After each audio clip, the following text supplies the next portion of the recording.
Andy Pero, a survivor of the mind control tactics used in the Montauk Project experiments, shares insights and repressed memories about his experience at secret military bases. Andy Pero underwent a program which used traumatic mind control and psychic power tactics similar to those used in the Montauk Project. In an interview with Eve Francis Lorgan, Andy Pero shared his experience with trauma-based control of the mind and the Montauk explorations in consciousness. He recalled sessions where he was tortured and put through shock treatments. This is done to have the ability to reprogram participants to do things they were not able to previous to the programming. According to so-called conspiracy theories, mind control facilities are located all over the country. There is one in Rochester, New York, one in Paramus, New Jersey, Atlanta, Georgia, at Dobbins Air Force Base, and one in Montauk, Long Island at Dobbins at Camp Hero. Andy said that the mind control tactics used are similar to Silva mind control. He said that when under mind control, he was able to do whatever he was instructed to do. This included 200 push-ups for as long as a half an hour. He even lifted a 545-pound barbell, and up to 1,500 pounds while under mind control at a training laboratory near the University of Rochester in New York. Andy said that many people die in the process while undergoing mind control, but there are survivors. One survivor is Duncan Cameron. Another survivor is Kathy O'Brien, who was also interviewed by Eve Lorgan. Kathy recalled being picked up by an F-16 fighter plane at the Rochester airport and taken to a southwestern desert for more training, including military training, assassination missions, and obstacle courses. Andy said that the mind control projects aim to create the perfect Manchurian candidate. The Green Bomb speech by D.C. Hammond gives details about what a Manchurian candidate is. The title is Hypnosis in MPD, Ritual Abuse. Hammond says, the way you create Manchurian candidates is you divide the mind. He says, if you're going to get an assassin, you're going to get somebody to go do something, you divide the mind. Interview excerpt between Eve Francis Lorgan, Andy Pero, L. Have you ever encountered any extraterrestrials or seen any aliens in any of your underground base memories? AP, from what I understand, the Department of the Navy made an agreement with the alien Greys to exchange technologies for human women and children to conduct horrific breeding experiments. This is what is going on right now in an underground base not far from Miami, Florida. One of my most disturbing memories is being escorted down a hallway in this underground lab and seeing cages of chicken wire fencing with women and children screaming for help. I have seen grey aliens, the 4-foot-tall ones with large black eyes, and also 7-foot-tall reptilian beings in some of my experiences. I have been told that I have many children from alien breeding experiments. I have had abductions with the Greys also. On one occasion I was introduced to a reptilian being while in an underground base sometime in 1989 to 90. At first I saw a 7-foot-tall human Aryan-looking man. He walks towards me and I notice that his image phases out as if something interfered with an energy field. He does something to a device on his belt and tells me, "Okay, I'll show you." He then pushes some button and then I see his image change into a 7-foot-tall lizard-like creature who looked like he weighed over 400 pounds. I was introduced to a group of beings that claimed to be a subgroup of the Illuminati. They were made up of a group of about 40 to 50 men, all 6'2" or taller, white, and of an indeterminate older age, averaging 70, but I suspect much older considering the technology they have access to. They convened in a boardroom that I believe was in an underground base, perhaps Camp Hero, Montauk. They sat around a large football-shaped table made of wood.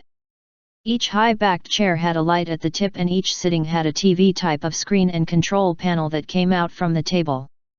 There was a huge screen located in the front of the room as well. I have reason to believe that not all of the Illuminati are human, but in actuality are alien beings that appear to look human. Who or what groups do you think are running the show here in the US or even on Earth? How do the aliens fit into all of this? AP, it is very complicated, but basically there are 4 main versions or groups of the New World Order, all with slightly varying agendas. The first group comprises the US and Western Europe, i.e., England, Germany, France, and the US. The second group is Eastern Europe fused with Western Europe and the US. The third group is the countries of the Orient, and the fourth is the Middle Eastern Saudi Arabian elements and all the oil money. There are also off-world groups, aliens and future human Nazis types called Zardanians, reptilians, Greys, and Dracos, who also have a hand in the NWO plans. For the time being, the old money groups of Europe and England have teamed up with die-hard Nazi factions, Jews and Americans forming the group that has always been known as the Illuminati and affiliated secret societies. This large international group controls the media, police force, military, etc. The Illuminati is also part of the NWO plan, which includes members such as George Bush, Prince Charles, and other high-ranking people. As for the aliens, I think most of the alien Greys are either under the authority of or in collaboration with the reptilians, Dracos, and the Illuminati, based on some of my experiences and memories that are still returning to me.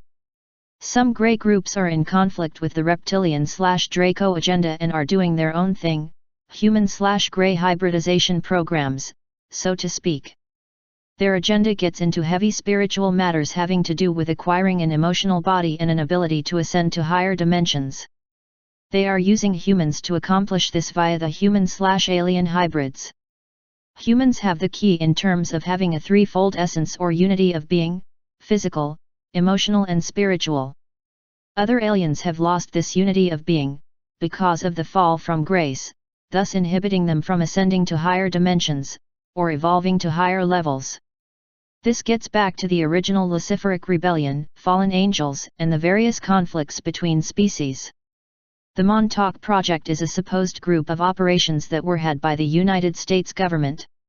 Operated at Camp Hero or the Montauk Air Force Station, the point of these operations were to strengthen the United States information about psychological warfare.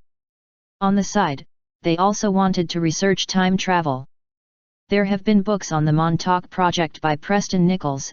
Some people believe that is the origin of the stories about Montauk, Long Island. These stories go decades back, however.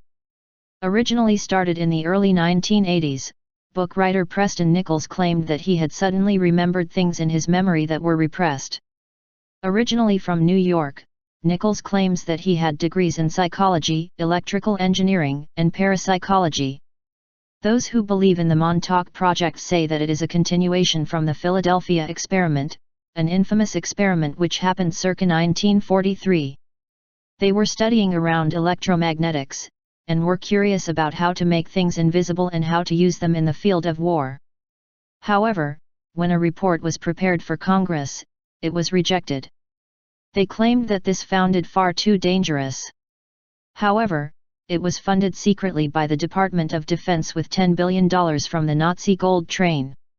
Work began in Long Island, New York, but initially upgrades were needed. They moved the base to Montauk in the late 1960s.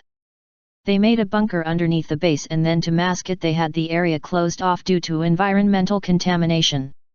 Rumors began about what happened. People said that the facility had 12 levels. There were hundreds of workers. There were rumors that the buildings underground were so big that they had gone far past the limits of Montauk. Desperate for people to test on, it is believed that they took homeless people and orphans. Some of them were never seen again, and few survived. One of these survivors, Stuart Swerdlow, claims to have been involved. He says that he had his psychic abilities enhanced to the point where he could materialize objects out of thin air. He also says his mind and psionic faculties were boosted, but there was a loss, emotional instability came more of a problem. He also experienced post-traumatic stress disorder, and other issues. Along with that, teleportation experiments were also conducted apparently. You might think that's it, but there's more. A portal was made underground which made them able to do time travel and communicate with other types of life. They had a time tunnel which allowed them to contact the aliens. Using time travel, they went back to 1943 and flying saucers from aliens were sucked into the lab. The aliens demanded a special type of quartz to get their engine fixed for the flying saucer. However, they simply used the time machine to get another flying saucer from another planet. The Montauk Project has more than some people will ever be able to explain.